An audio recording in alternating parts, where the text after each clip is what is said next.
What is the value of arts and culture for cities in Africa? Urbanization is taking place at such a rapid rate in Africa. It is the fastest urbanization in the world.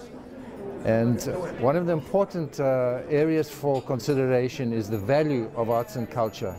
What is it doing for us in terms of social cohesion? What is it doing for us in terms of social change? And what is the economic potential? But there's another dimension that's very important, that with so much migration taking place in Africa, over 15 million people are moving around in the continent. And you would have noted that there are heightened incidents of xenophobia taking place, resistance to people coming into countries. How do we engage with these violent acts of xenophobia? And how do we bring cultures together? Because when people come together, there are often cultural clashes. But culture is also a wonderful, wonderful melting pot. And you see these wonderful exchanges in the field of art, for example.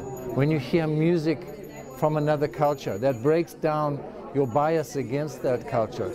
So for me, a very exciting element is the cross-pollination, that the benefits, the positive exchanges that can take place between cultures. And I think this is one of the amazing positive sides of people coming together in a crowded community such as an urban city.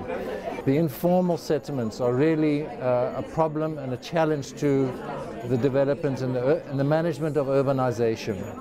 How do we assess what is taking place in these informal settlements, and what is the role of culture in this area of informal settlement?